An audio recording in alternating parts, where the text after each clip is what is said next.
No sé si ven los de atrás, pero más nos puede hacer. Bien, vamos a seguir entonces hablando acá de la preeclampsia y vamos a hablar del tratamiento que se debe hacer con la preeclampsia. Desde ya, ningún tratamiento es totalmente efectivo. El único tratamiento que ofrece, digamos, mayor seguridad es la finalización del embarazo. Pero no se olviden que muchas pacientes continúan con hipertensión e incluso convulsionan después del parto.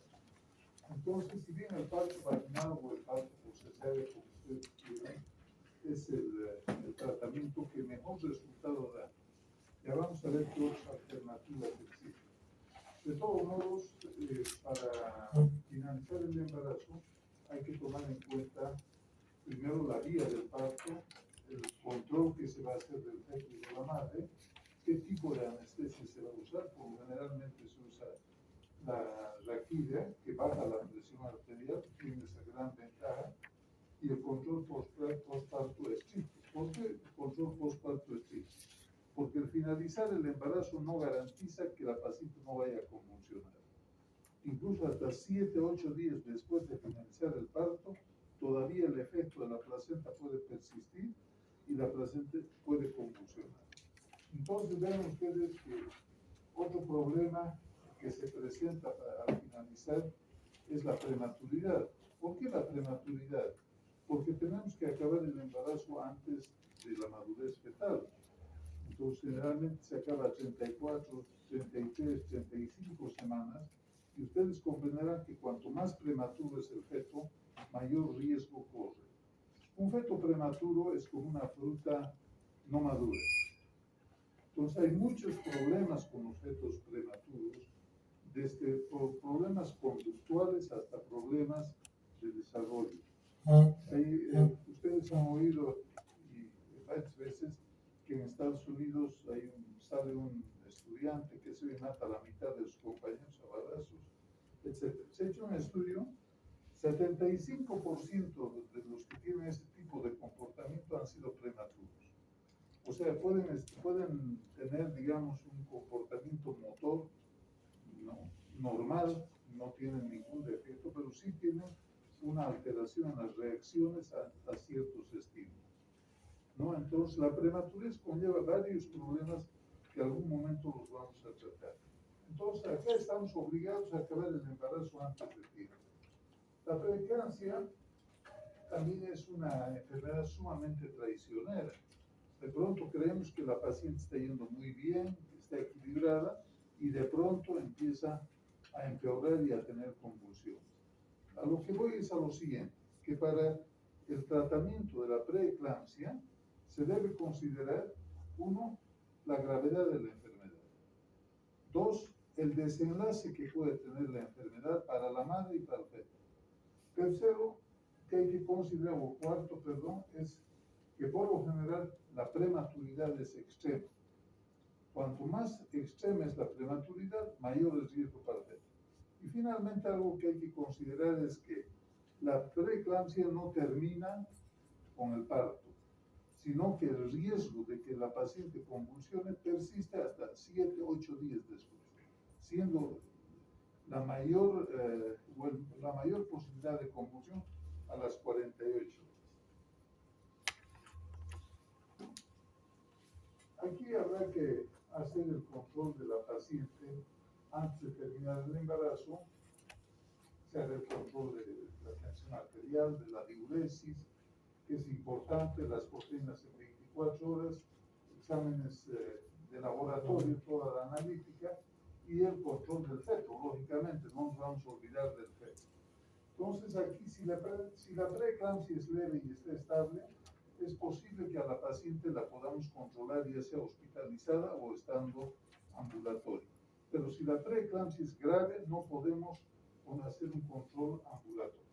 Entonces hay ciertas pautas que las vamos a ir revisando posteriormente, y lo más importante es lo siguiente. ¿Cuáles son los objetivos terapéuticos que nosotros buscamos al tratar a una paciente con preeclampsia?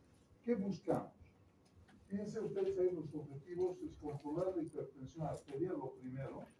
Porque la hipertensión arterial puede ocasionar dos grandes problemas. Uno, un accidente cerebrovascular, ¿no? Convulsiones y coma por un accidente cerebrovascular, generalmente hemorrágico. Y dos, puede producir un estallido hepático,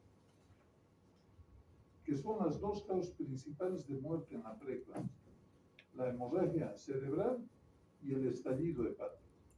¿Por qué creen que revienta el hígado? ¿Por qué estalla? No es por la hipertensión, es por el edema, ¿no? Conforme va avanzando la hipertensión, va produciendo necrosis, ¿no? Por trombosis de los vasos, se va edematizando el hígado, se distiende la cápsula de Gleason, por eso viene el dolor en el hipocondrio derecho y finalmente el hígado estalla. En el cerebro, ¿cuáles son los signos que denotan gravedad? Ya habíamos visto los fosfenos, o sea, ver como mosquitas volando, los acufenos, los escotomas, la cefalea global, ¿no? Trastornos visuales, a veces hay hasta desprendimiento de la retina, y finalmente viene la convulsión. Entonces, controlar la hipertensión arterial es importante. Segundo, prevenir la ocurrencia de convulsiones, porque ya la convulsión es un estado de daño. La paciente convulsiona cuando ya hay un daño cerebral significativo. Hay que optimizar el volumen intravascular. Estos pacientes tienden a tener una depresión del espacio vascular. ¿Dónde sirve el agua de la sangre? ¿Dónde creen que está? En los tejidos. ¿Dónde está? En los tejidos. ¿Por qué está concentrada la paciente? ¿Dónde está el líquido de la sangre? El plasma. En los tejidos. Se ha ido a los edemas. De pronto la paciente está seca por dentro, pero nosotros sabemos que está hinchadísima. ¿Por qué? Porque el endotelio se ha alterado y ese plasma está fugando hacia los tejidos. Hay edema en miembros inferiores, superiores, en cara, en todo. Empieza a haber edema agudo de pulmón, empieza a haber ascitis, empieza a haber de todo, ¿no? Entonces, el otro objetivo es optimizar el volumen, mantener una oxigenación arterial adecuada, diagnosticar y tratar precozmente las complicaciones y finalmente, dice, dentro del manejo de la preeclampsia, uno de los objetivos es culminar la gestación. Indudablemente que hay medidas generales que las pueden ver ahí, ¿no? La hospitalización, los exámenes de laboratorio, el monitoreo, la ecografía, etcétera, etcétera, antes de concluir el embarazo. ¿Y cómo vamos a manejar la preeclampsia? Medidas iniciales en la preeclampsia severa. ¿Qué es lo primero que vamos a hacer? Abrir una vía venosa periférica con un catéter 18, iniciar hidratación con una solución salina 9 por 1000 a 45 gotas por minuto. Parece una contradicción, ¿no es cierto? Esta hipertensa le estamos metiendo una solución salina. Pero no se olviden que esa paciente está hipertensa y a la vez está con hemoconcentración. La hipertensión no es por volumen, sino la hipertensión, ¿por qué es en la preeclampsia? ¿Por qué está hipertensa esa paciente? ¿Porque tiene mucho volumen? ¿Por qué? Por vasoconstricción. Entonces esa paciente no es como la hipertensión del anciano, que se activa el sistema renina, angiotensina, aldosterona, retiene líquido y por eso hay que darle diuréticos. Aquí no, aquí los diuréticos están contraindicados. Colocar una sonda Foley y habrá que controlar la diuresis horaria, administrar oxígeno con máscara o con catéter nasal, control estricto de signos vitales y en caso de preeclampsia severa con alguna complicación o si se ve que la paciente va a convulsionar, hay que hacer interconsulta con terapia intensiva. Porque estos pacientes hay que manejarlos en terapia intermedia o en terapia intensiva. En la hidratación, vean ustedes en las medidas específicas, debe recordarse que en estos signos hay una contracción del volumen intravascular, es decir, una hemoconcentración. La sangre ha perdido buena parte de su líquido, están hemoconcentradas. Si quieren, su sangre es más espesa. Esto es importante. Eso. Entonces, acá, lo que nosotros sabemos es que normalmente, ¿qué ocurre en una mujer embarazada? En una mujer embarazada sana, aumenta al 50% el volumen plasmático a partir de las 20 semanas. Aumenta el 50%. O sea, si esa mujer tenía 5 litros de sangre, por dilución va a aumentar a 7.5 litros. 25% más, 25 a 50% de su volumen va a aumentar. En cambio, ¿qué ocurre en la preeclámptica? Que en lugar de aumentar el volumen plasmático, disminuye, se fuga, se va por el endotelio a los tejidos. Entonces acá habrá que asegurarse que el líquido que le estamos poniendo haga una expansión adecuada y que no exagerar también con el volumen, sino que habrá que pasar controlando la presión arterial 50 a 60 gotas por minuto, y en caso de persistir la falta de orina, pues Sube su nombre, hace rato mi compañero vino y el video preguntarle su nombre. ¿Me puedes decir? estoy buscando sí. Solo su nombre nada más. Tendría que, Erwin es mi nombre, mi apellido es Osterter. Erwin Osterter. ¿No? Bueno, estábamos en que había que expandir el volumen plasmático, ¿no? Entonces hemos puesto una solución salina, pasamos 50 a 60 gotas por minuto, no más, siempre controlando la presión arterial, porque si sube mucho hay que bajar. Los anticonvulsivantes. ¿Cuál es el anticonvulsivante de elección? Estamos viendo que primero hay que expandir el volumen, ¿no? Ahora, ¿qué anticonvulsivante usamos? ¿Y qué anticonvulsivante se usa de preferencia en todo el mundo? El sulfato de magnesio. El sulfato de magnesio es, para la preeclámptica, es el anticonvulsivante de primera línea. Es el que más se usa. Entonces aquí hay que iniciar por la vía, se utiliza el esquema de Sussman. ¿Cómo es este esquema de Sussman? Sussman es un autor. Yo les voy a decir lo que hacemos en la práctica. Ustedes pueden ver en la diapositiva. Agarramos un suero de 500 y desechamos 300 centímetros cúbicos. ¿Ya? El bote. 300 lo echamos al chorro. Y en 200 ponemos 4 ampollas de sulfato de magnesio al 10%. Cuando las ampollas vienen al 10%, quiere decir que cada ampolla tiene 1 gramo. Cuando las ampollas vienen al 20%, quiere decir que cada ampolla tiene 2 gramos. Nosotros en esos 200 cc que nos ha quedado le ponemos 4 gramos de sulfato de magnesio. 4 gramos, o sea, 4 ampollas. Y pasamos a una velocidad de aproximadamente 20 minutos, ¿no? Las 4 ampollas pasamos en 20 minutos. Esa es la dosis de carga, si quiere. Mientras está pasando esa solución de 200 cc con 4 ampollas de 1 gramo de sulfato de magnesio, agarramos otro suero, puede ser solución fisiológica, no importa, glucosa, y echamos 100 cc de ese suero. 100 cc. Y colocamos 10 ampollas de sulfato de magnesio de 1 gramo. 10 ampollas. Y pasamos 1 gramo por hora, que más o menos es a 36 gotas por minuto. Bien. A ver, como anticonvulsivante vuelvo a recalcar. El anticonvulsivante de elección es el sulfato de magnesio. El sulfato de magnesio viene en ampollas de 10 mililitros. La ampolla puede ser al 10%, quiere decir que cada ampolla tiene 1 gramo de sulfato de magnesio. Si viene al 20%, quiere decir que cada ampolla tiene 2 gramos de sulfato de magnesio. ¿Hasta ahí está claro? ¿Sí o no? Sí. Ya. Ahora, ¿qué hacemos? En un suero, yo agarro el suero de 500, desecho 300 centímetros cúbicos, ¿no? Y le voy a agregar 4 ampollas de sulfato de magnesio. Le agrego 4 ampollas de sulfato de magnesio y paso esa concentración en 20 minutos. Paso en 20 minutos. Entonces, mientras pase esa solución de 200 cc, lo que hago es preparar otro suero. A ese suero desechos, suero de 1000 desechos 100 cc, con lo cual me quedan 900, ¿no es cierto? Y le pongo 10 ampollas de sulfato de magnesio. ¿Cuánto tiene cada ampolla en centímetros cúbicos? 10.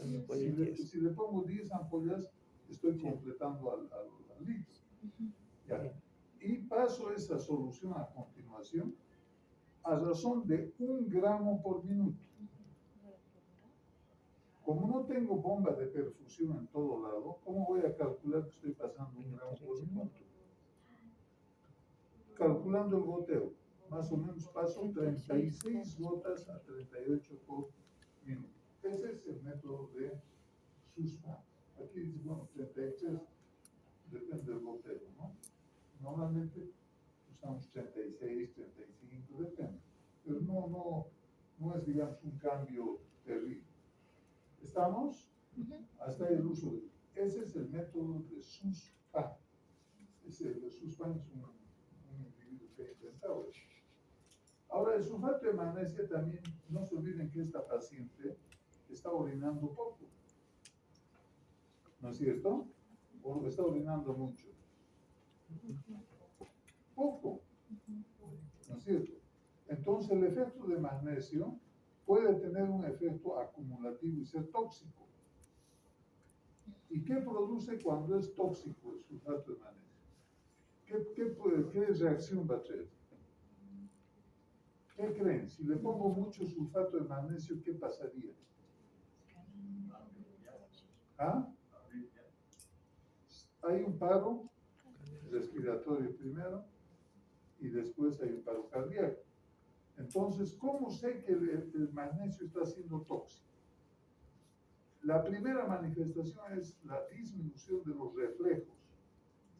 Agarro y hago un reflejo tendinoso en el tendón de Aquiles, o un rotuliano, o un radial, ¿no? Si veo que el reflejo es muy débil, el sulfato de magnesio es tóxico, está intoxicando a la paciente.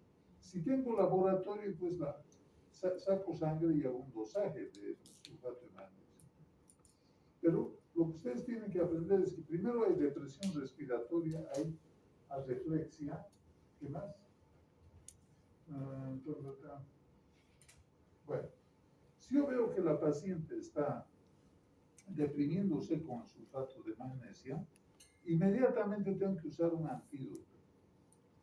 Y el antídoto del sulfato de magnesio es el gluconato de calcio. El gluconato de calcio pasó 1 o 2 ampollas de 1 gramo por vena. Inmediatamente revierte el efecto del sulfato de magnesio. ¿Estamos? Entonces, ¿cómo controlamos si hay intoxicación o no con sulfato de magnesio? Controlamos mediante la frecuencia respiratoria, controlamos mediante los reflejos tendinosos y controlamos mediante la conciencia. Si la paciente se está intoxicando con sulfato de magnesio, hasta se puede medio nubilada, está medio que no responde adecuadamente cuando se le habla. ¿Estamos? ¿Está claro eso? Bueno, espero que sí, porque si no, estamos perdidos. Fíjense ustedes que la preeclampsia, si no la manejamos, es una causa directa de mortalidad materna. En Estados Unidos, que tienen toda la tecnología para poder controlar a estas pacientes, 15 a 17% de estas pacientes van a morir. Y en Latinoamérica llegamos a entre 22 a 35% de mortalidad de las pacientes que tienen preeclampsia severa. ¿No? Entonces, es un problema, indudablemente, es la primera causa de mortalidad materna en el mundo. En los países subdesarrollados, la primera causa es sangrado, las hemorragias postparto, ¿no? Entonces, aquí la cosa varía.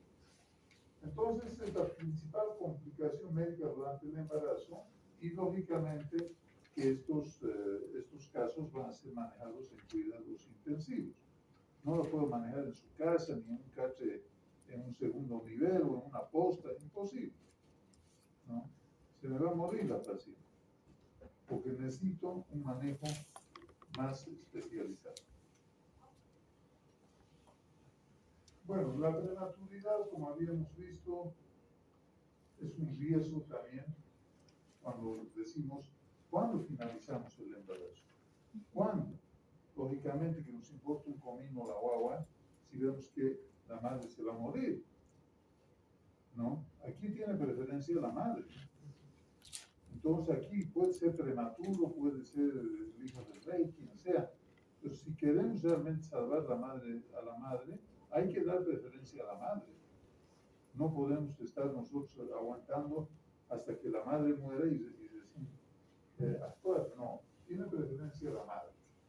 Hay periodos de tensión arterial incontrolables que te obligan a acabar el embarazo, sea la edad que sea, ¿no?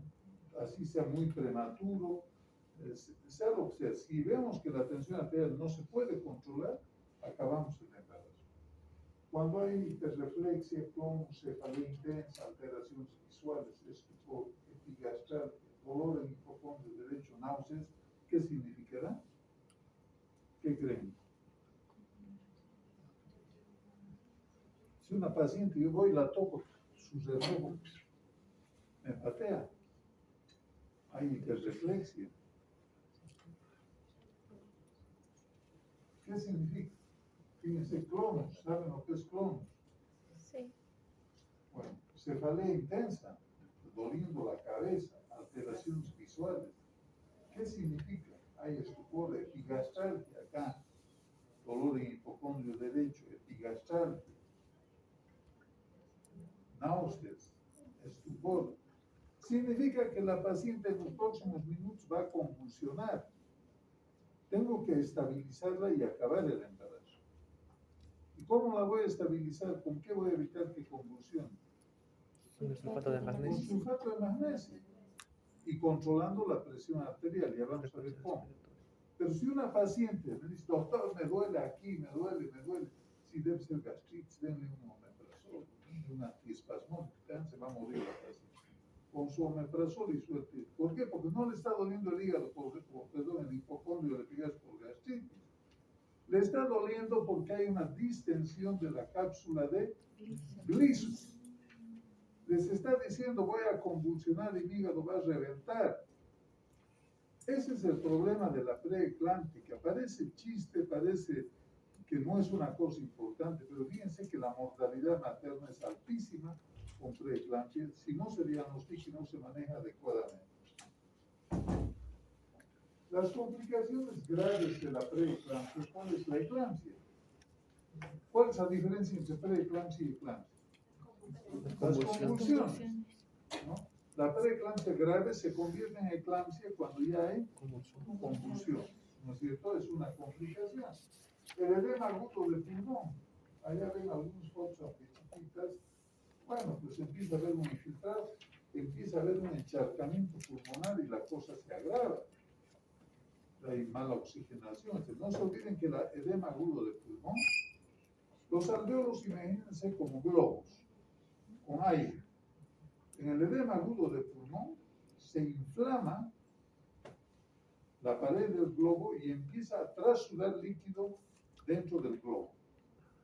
Lo que era aire empieza a llenarse de agua. ¿Y qué pasa con la oxigenación?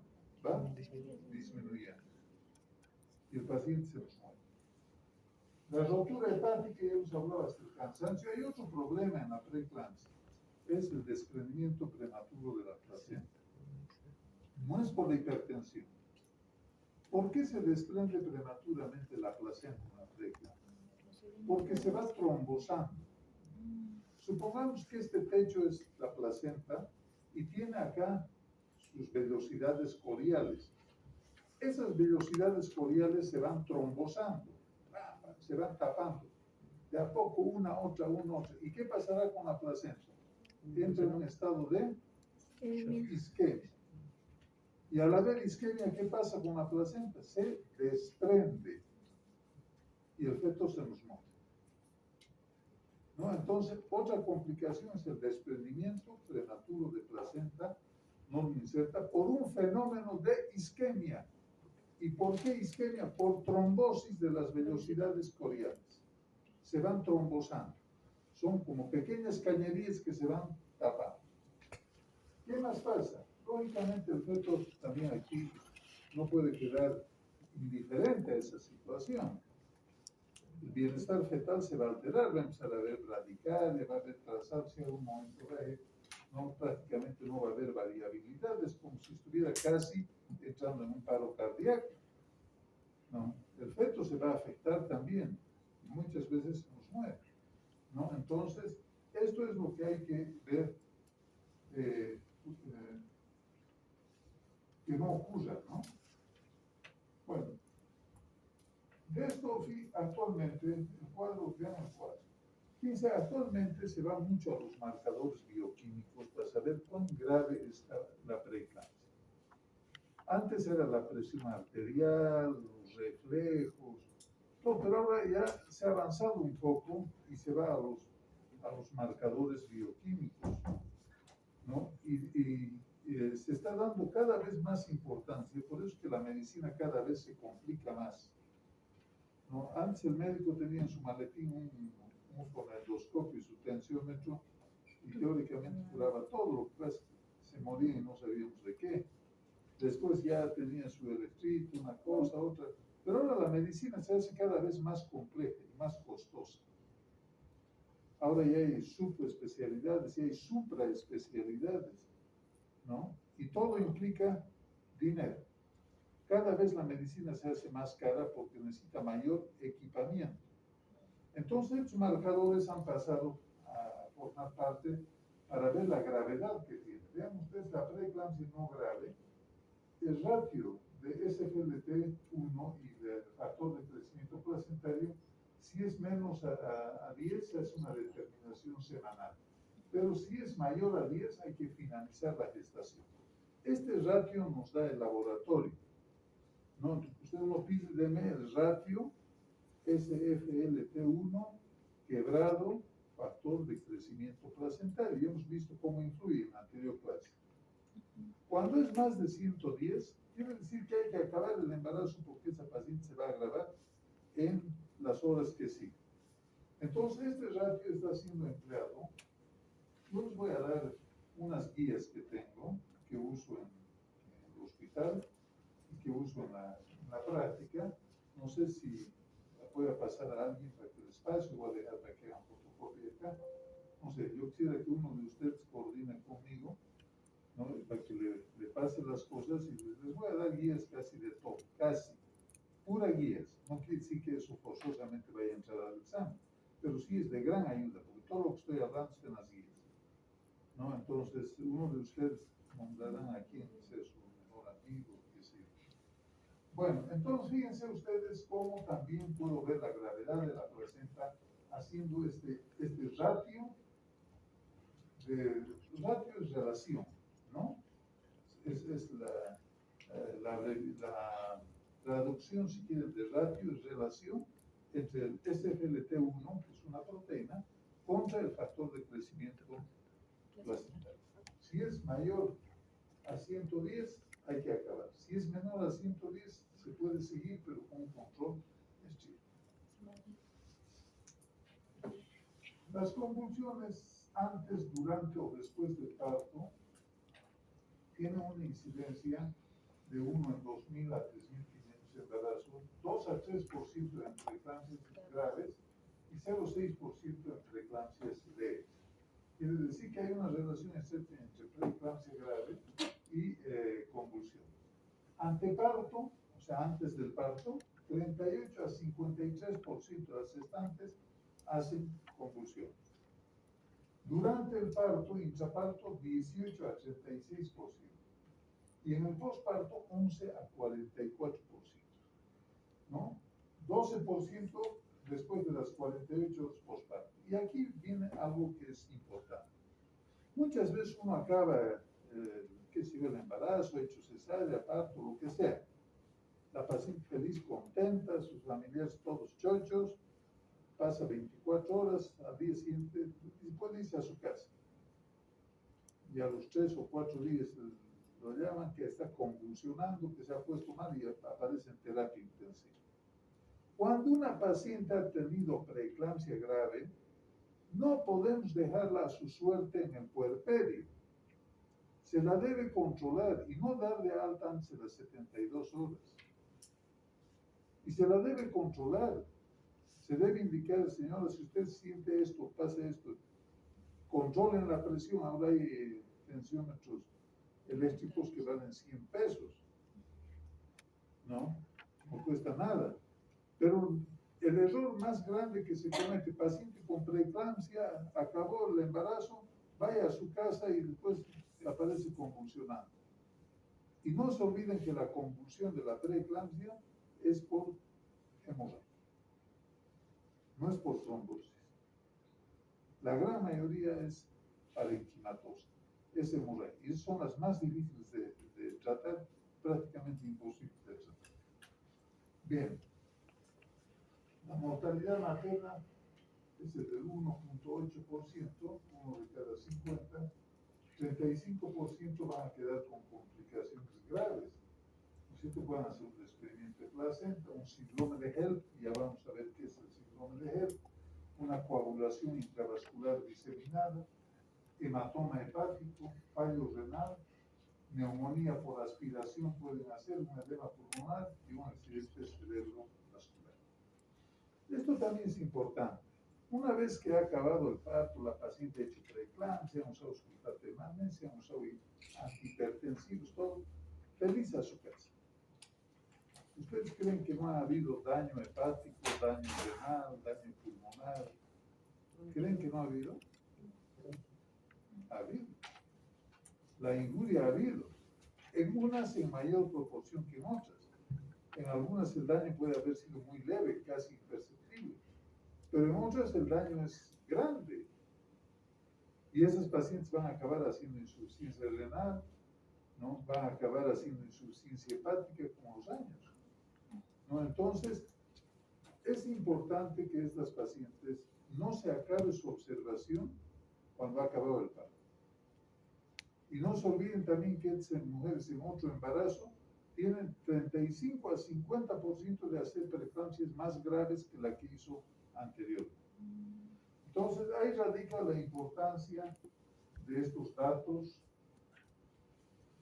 y de estas situaciones. Bueno, es que hemos hablado de alteración sexual, hipertensión severa, etcétera, etcétera. Tratamiento de las convulsiones también. De elección de sulfato de magnesio, ¿no? Este esquema muestra lo que hemos estado hablando. El bolo inicial de 4 gramos, ¿no? Más una perfusión continua, se puede dar 1 gramo por hora o 2 gramos por hora, depende. Y lógicamente que si esto no es suficiente, podemos usar como otro anticonvulsivante la fenitoína o el diazepam. El problema del diazepam es que produce depresión respiratoria. ¿No? En una paciente epiléptica, pues el producto de elección es el diazepam, ¿no es cierto? Es válido. No se le coloca para controlar la convulsión, pero en la preeclámptica no es, digamos, la droga de elección. Se pueden usar otros barbitúricos, se puede usar la fenitoína, y se puede hacer incluso un coma barbitúrico, ¿no? Intubarla a la paciente, colocarla a una máquina y hacer un coma barbitúrico para que no convulsione. O sea, hay que evitar que haya daño cerebral. Aquí, leucoencefalopatía posterior, que en muchos casos es reversible, es como zonas de isquemia transitoria del cerebro. Si nosotros tomamos una tomografía o una resonancia, vamos a ver que ha habido un edema subcortical reversible en regiones occipitales. Muchas veces la paciente pierde la visión después de la preeclampsia, ciega. ¿Por qué? Por el edema en el área occipital. A veces hay desprendimiento de retina por la isquemia. Bueno, el desprendimiento de retina es más grave, ¿no es cierto? Pero la ceguera transitoria es por un edema occipital, en regiones occipitales. Hay una ceguera transitoria Si hacemos una resonancia magnética, vamos a ver que hay esas zonas, como ven a la derecha, unas zonas más blanquecinas que denotan que son debidas a un trastorno circulatorio.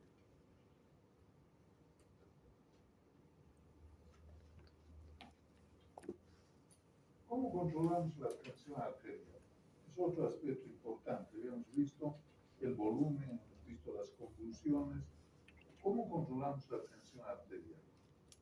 La tensión arterial básicamente controlamos con drogas vasodilatadoras.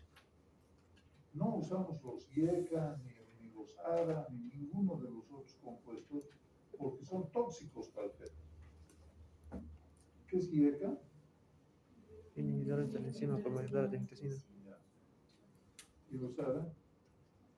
Antagonistas de los receptores Antagonistas. del intestino.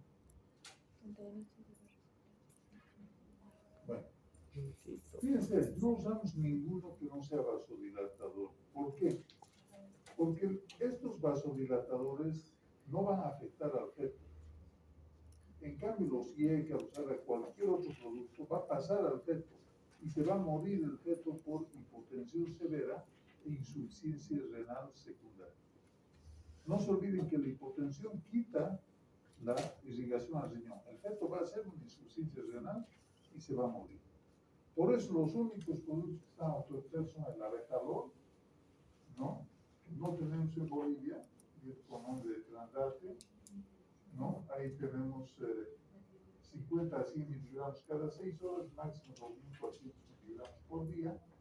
Usamos la hidralazina en tabletas o en ampollas, 25 a 50 miligramos días, repartida en 3 a 4 tomas, dosis máxima de 200. Y lo que más usamos es el nifedipino. El nifedipino lo usamos, viene en cápsulas, viene en comprimidos, ¿no? 10 miligramos cada 6 a 8 horas, se puede usar hasta 20 miligramos cada 6 horas, pero no hay que usar el nifedipino de acción rápida, el sublingual. ¿Conocen alguno el nifedipino sublingual? ¿Ha oído hablar? ¿No? ¿Han oído hablar del nifedipino sublingual? Se hace unos agujeritos, se lo coloca debajo de la lengua y la presión baja bruscamente, ¿no? Pero en la preeclámptica y en el anciano hay que tener cuidado, porque esa hipotensión súbita también produce isquemia. Isquemia en la placenta, isquemia en el feto.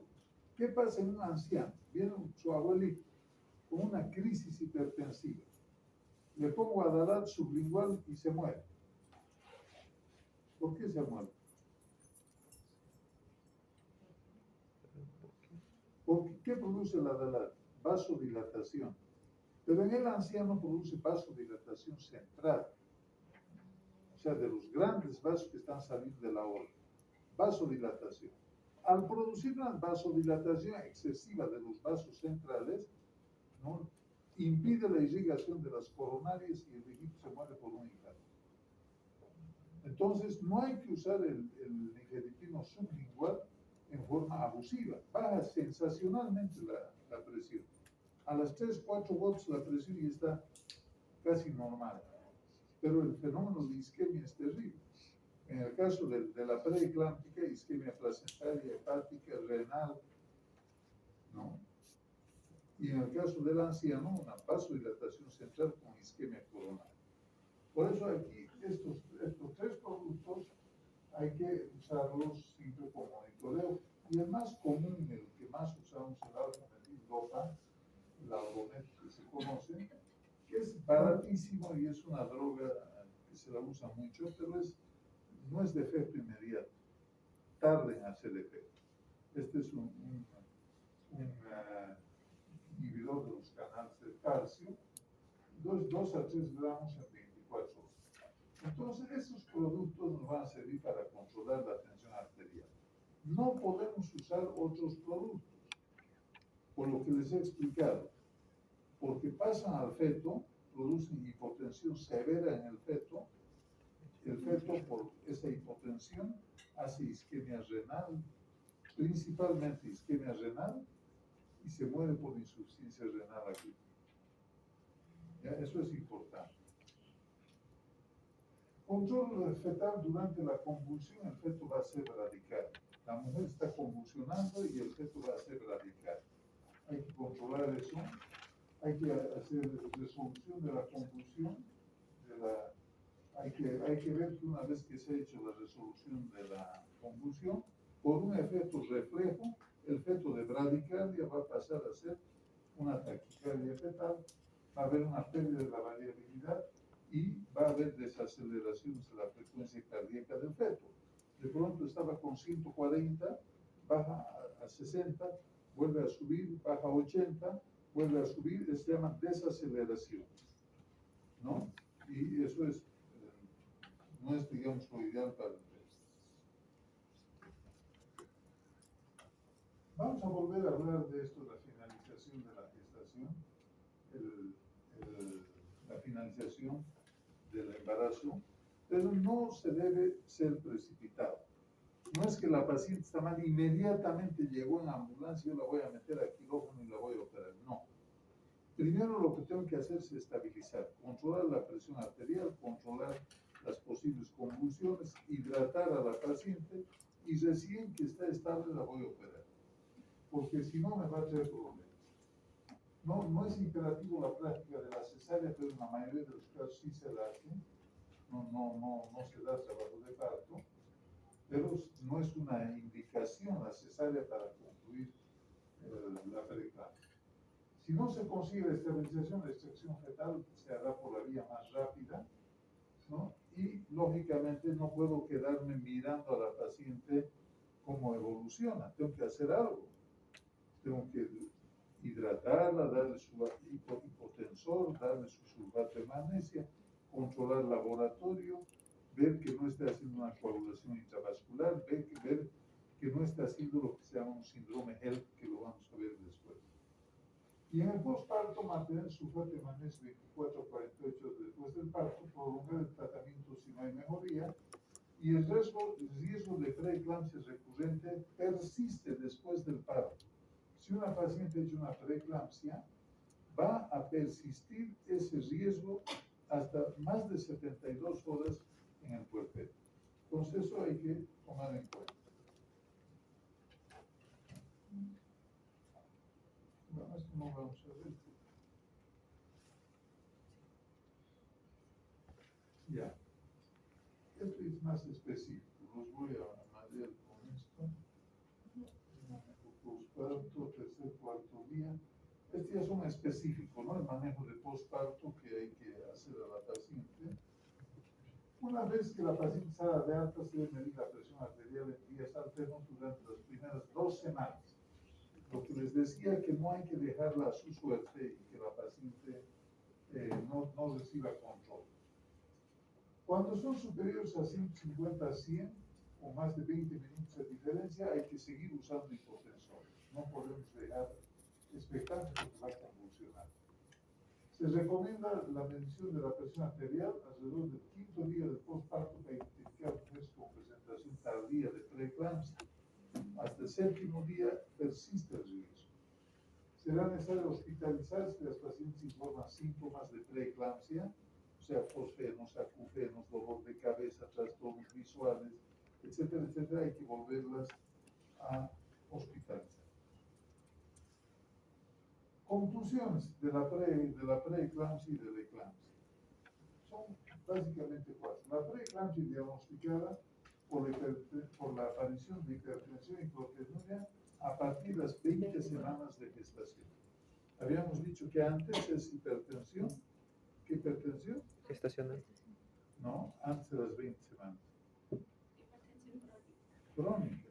Es hipertensión crónica.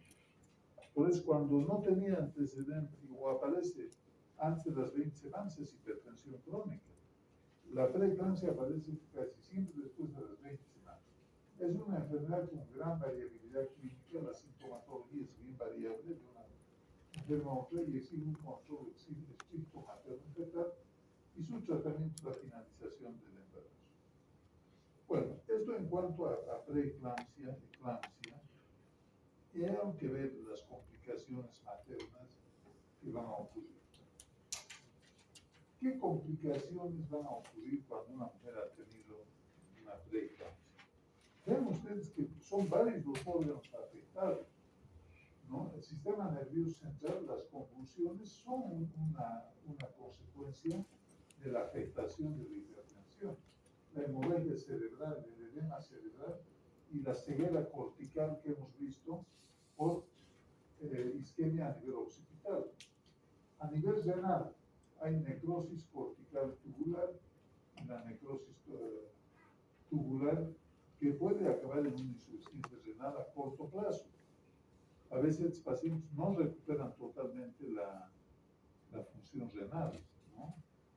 Es un problema. A nivel respiratorio, el edema pulmonar o los espasmos de laringe que le van a traer también problemas, o las lesiones de laringe por querer intubar, por querer controlar las convulsiones.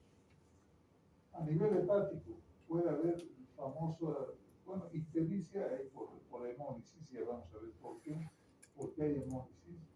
El síndrome de HELLP, que es una manifestación, una de las complicaciones más graves de la preeclampsia. Enseguida vamos a ver qué es el síndrome de HELLP. El hematoma a la rotura hepática. En cuanto a coagulación, una complicación puede ser la coagulación intravascular diseminada. Y en cuanto a la placenta, los infartos placentarios y el desprendimiento prematuro de placenta normalmente insertada. Entonces, vean ustedes que la paciente que ha pasado una preeclampsia no queda tan indemne como parecería, sino que la paciente tiene realmente impacto sobre varios órganos que a la larga van a traer problemas. Y uno de estos impactos es lo que se llama el síndrome de HELLP. El síndrome de HELLP es una abreviatura de hemólisis, elevación de enzimas hepáticas y plaquetas bajas. Lógicamente que HELP es un acrónimo en inglés. Pero básicamente el síndrome de HELP tiene esas tres características. Hay hemólisis, hay elevación de enzimas hepáticas y plaquetas bajas. Pues si en una paciente con preeclampsia o con eclampsia, debo pedir los laboratorios y fijarme cómo están las transaminasas, cómo están las plaquetas y cómo están, sobre todo, las bilirrubinas. Porque las bilirrubinas también se van a elevar. Entonces, en estas pacientes, vamos a ver que es una complicación que fue descrita por Weinstein en 1982, que se la conoce, es relativamente reciente, que ocurre antes del parto en el 70%, intraparto en el 6% y postparto en el 24%. Vean acá también cómo en el postparto puede ocurrir. ¿Y cuáles son los síntomas más llamativos del síndrome de HELLP? Vean ustedes, el dolor epigástrico. 70% de las pacientes que hacen HELP tienen dolor epigástrico.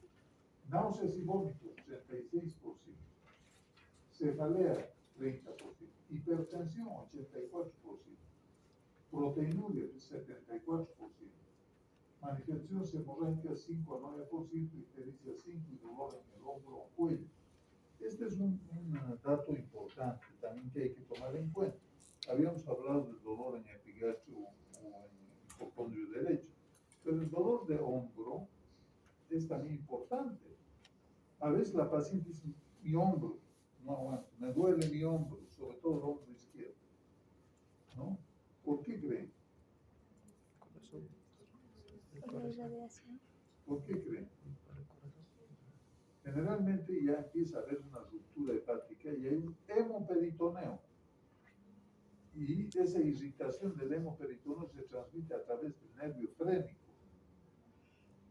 Y la paciente le duele su hombro, dice, ¿qué será? ¿Le ha pasado el frío? ¿Qué está todo? No, señor, se está rompiendo el hígado.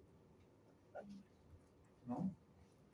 Entonces, muy importante estos síntomas que se presentan, si bien es poco común, pero sí el dolor de hombro o cuello, nosotros hemos tenido muchas experiencias dentro de las preeclámpticas, que sí, a través del dolor hemos podido, haciendo una economía, ver que había sangrado dentro de la Entonces, el dolor abdominal es el síntoma más sugestivo de inicio del HELP y el de mayor valor pronóstico que no hay que descuidar. Dolor en hipocondrio derecho, dolor en hipogastro o dolor en hombro izquierdo, ¿no?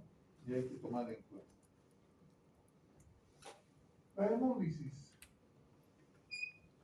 ¿Cómo sabemos que una paciente está hemolizando? Lo primero, las bilirrubinas. ¿Por qué suben las bilirrubinas? ¿Qué está pasando en una paciente que hemoliza? ¿Qué están liberando los glóbulos rojos rotos? Están liberando el hemo, ¿no es cierto?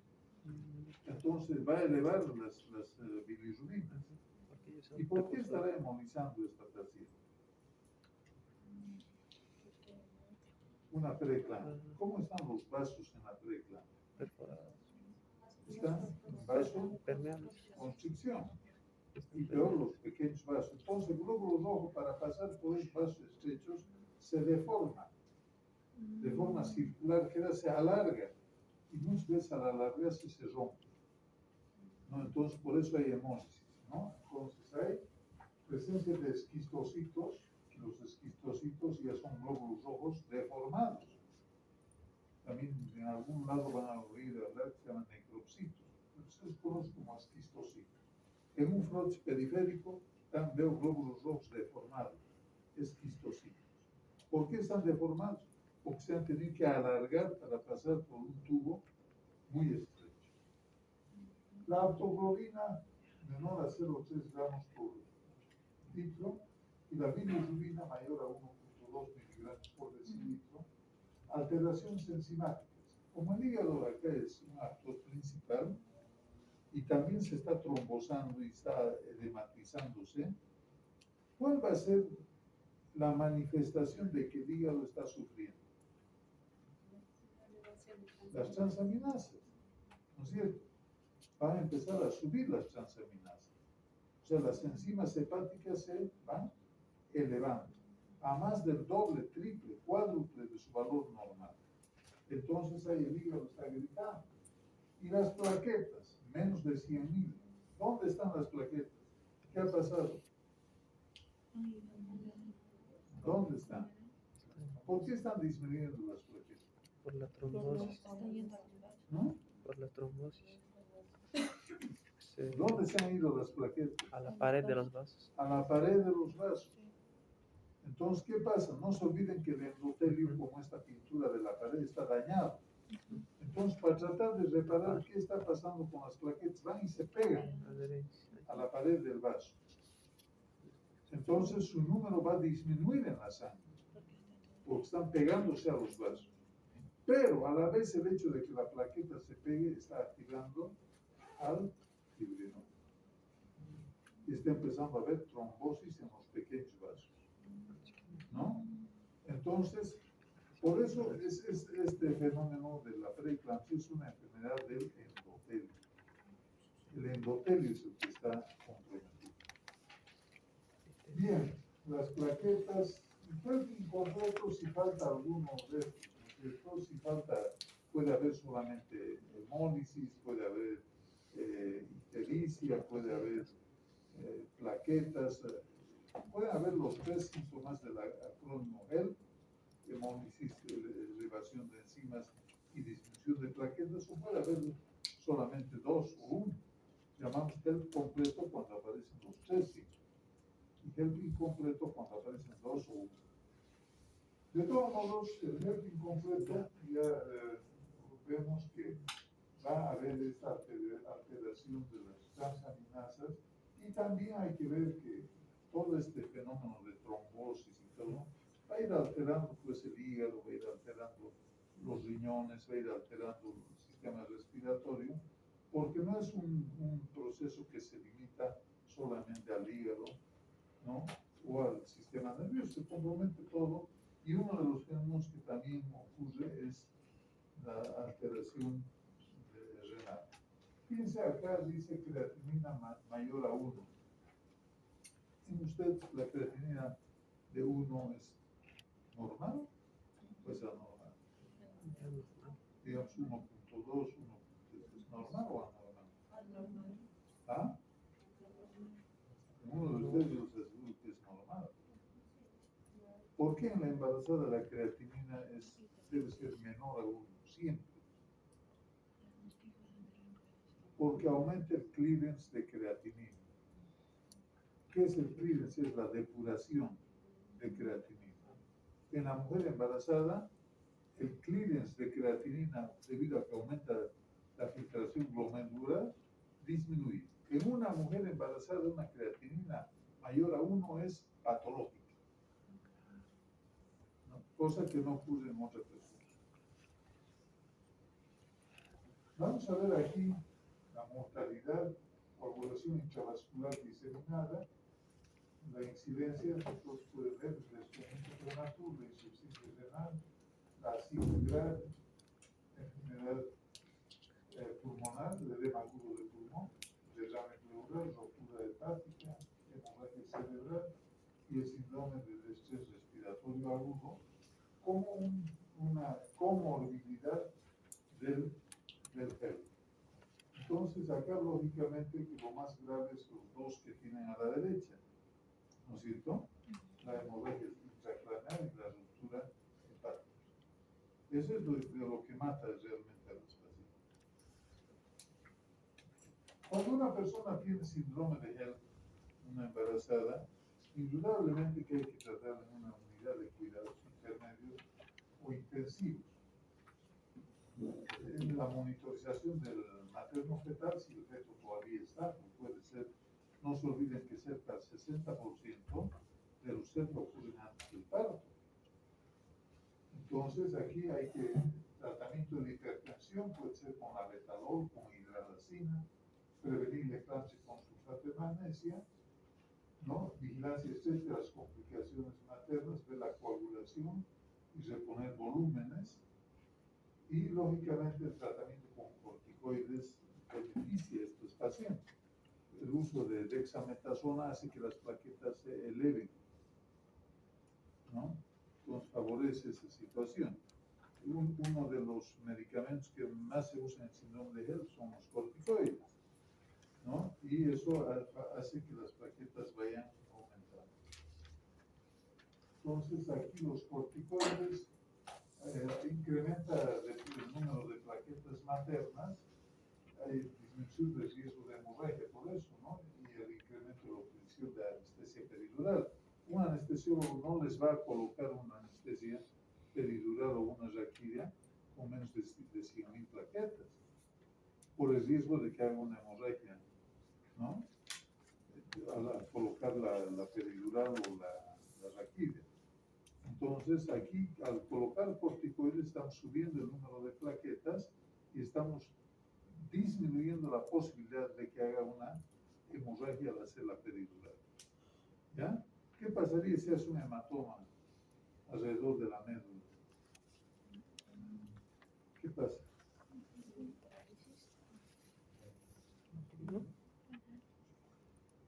¿No pasa nada? Va a haber un síndrome de compresión. ¿Síndrome de qué? De compresión de médula. No, o sea, va a ser un hematoma, va a ser un sangrado que va a comprimir la médula. Y al comprimir la médula, ¿qué ocurre? La desfuncionaliza. O sea, ese individuo puede quedar parapléjico para siempre, ¿no? Entonces, ese cuidado hay que tener cuando las plaquetas están bajas. Entonces, el corticoide mejora los niveles de las transaminasas, incrementa el flujo urinariano y la tensión arterial media. ¿Cómo está la tensión arterial media? ¿Se acuerdan? ¿Tensión arterial? No se acuerdan. Menor tiempo de hospitalización, etcétera, etcétera, todo lo que puede mejorar con los corticoides. Esto es medio cháchara, ¿verdad? En el síndrome de HELP, la elección es el parto vaginal y la anestesia locoregional. El 60% de los pacientes con síndrome de HELP se hace cesárea. No es una indicación absoluta, pero sí es, en muchos hospitales es de preferencia. No suturar peritoneo visceral, ¿no? Para evitar que haya hematomas. Sí se coloca un drenaje subcutáneo, porque si hay problemas de coagulación, por la baja de plaquetas, hay que drenar y evitar que haya un hematoma subaconeurótico, cerrar el tejido subcutáneo, hay que dejar drenaje tanto dentro de la cavidad como el tejido subcutáneo, y si es necesario hacerse transfusión de plaquetas perioperatoria y monitorización intensiva post-operativa. Como ustedes saben, las plaquetas, actualmente la sangre está separada, ¿no? Si tú viene un paquete globular, solamente están glóbulos rojos. Hay otro paquete que tiene plaquetas, hay otro que tiene solamente plasma, etcétera, de acuerdo a lo que se necesite. En cambio, antes se pasaba la sangre entera, con líquido y todo. Actualmente las plaquetas las transfundimos a veces de acuerdo a la necesidad, 10, 15, 20 unidades. Pero hay que tener en cuenta lo siguiente. Cuanto más guardada es la plaqueta, menos vida tiene. Les voy a dar un ejemplo. A una paciente que está con una anemia aguda le transfunden glóbulos rojos. ¿No es cierto? Un paquete globular, 1, 2, 3, 10, 11. Se le transfunde. ¿Cuánto vive normalmente un glóbulo rojo? 120 días. 120 días en ustedes. Pero cuando ya ha estado empaquetado, ¿cuánto vive? 60. 60 días. La mitad. Exacto. ¿No? Ya ha estado empaquetado. Entonces, ¿qué hay que hacer con esa paciente? Lógicamente, van a vivir 60 días, va a estar bien. Si no le dan hierro, a los 60 días va a estar blanca. ¿O no? Sí. ¿Cómo saben que la médula está activándose en la producción de glóbulos rojos? ¿Ah? La medición de reticulocitos. Reticulocitos, el índice de reticulocitos. ¿Y cuándo se va a activar la médula? Cuando tenga suficiente depósito de hierro. Hay varios hierros que se pueden colocar por vena, etcétera, etcétera. Pero primero, para que produzca glóbulos rojos, tiene que llenar los depósitos. Los depósitos están básicamente en la médula ósea, ¿no? Y una señal de que está reponiendo es el índice de reticulocitos, ¿no? Entonces, hay que ver todas esas cosas, porque si uno no sabe, pues da lo mismo, ¿no? Que sea blanco, que sea negro. La recurrencia de la preeclampsia es 20% y del síndrome de Hell 4 a 6%. Entonces, eso hay que prevenir a la paciente en un nuevo embarazo. ¿Qué es lo que puede tener? El edema agudo de pulmón es otro problema, otra complicación de la preeclampsia. Ya les he dicho, es un acúmulo de líquido intersticio pulmonar y en los alveolos, ¿no? Se empiezan a llenar de agua de líquido los alveolos. 2 a 6% de las pacientes con preeclampsia grave hacen esto, 70% en el posparto y lógicamente es una emergencia clínica. ¿Por qué hacen más en el posparto? ¿Por qué creen? ¿La paciente estaba edematizada o no? Ya, ha tenido su parto, todo, la prensa del útero disminuye el peso sobre los vasos de los miembros inferiores, hay un mayor retorno de líquidos, hay un mayor retorno. ¿Saben antes cómo hacíamos para combatir un edema agudo de pulmón? En pacientes con edemas significativos, colocamos torniquetes en miembros inferiores. Ahora, lógicamente, hay neumáticos, ¿no? Se pueden inflar a hemorragias. Usamos las vendas de Smarch que usan los traumatólogos para hacer isquemia transitoria. Entonces, ¿qué buscábamos? Disminuir el retorno de edemas, ¿no? Para que ese corazón vaya bombeando y eliminando, el riñón vaya funcionando. Entonces, acá lógicamente que en este caso dicen el posparto, ¿por qué? Porque al ya no haber la compresión del útero, el retorno de líquidos es mucho mayor. El edema agudo de pulmón, ¿por qué se produce? Hay un aumento de la resistencia vascular sistémica, hay una disminución del ventrículo, ¿no es cierto? Hay un aumento de la permeabilidad vascular por daño del endotelio, disminución de la presión oncótica, ¿Dónde se fueron las proteínas? ¿Dónde se fueron las proteínas? ¿Dónde están las proteínas del plasma?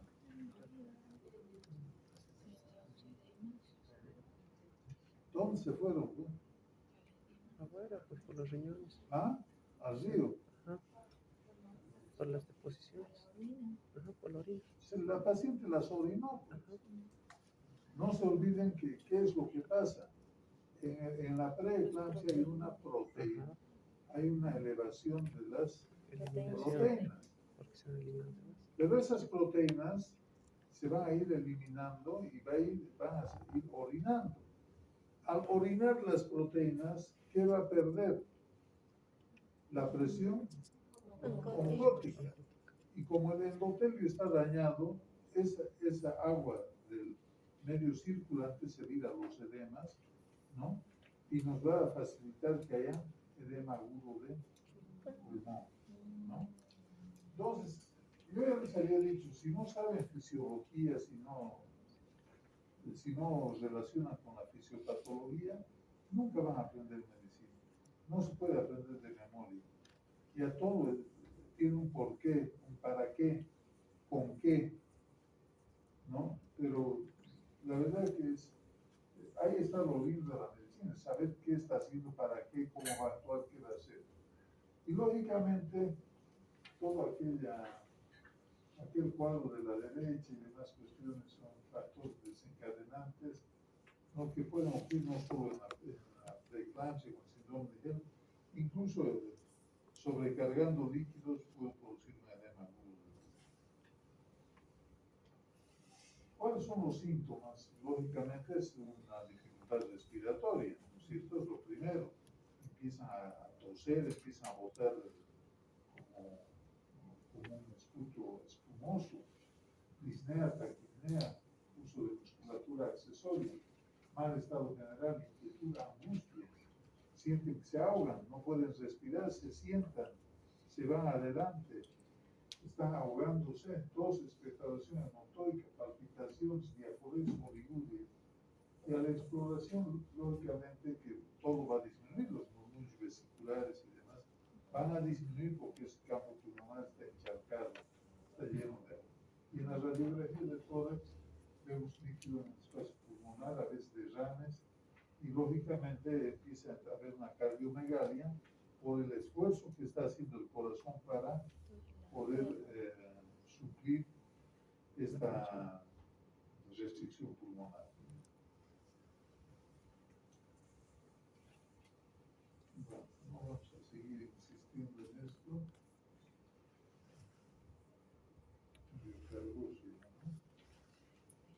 Bueno, eso sería en cuanto a preeclampsia. ¿Qué horas son? 9.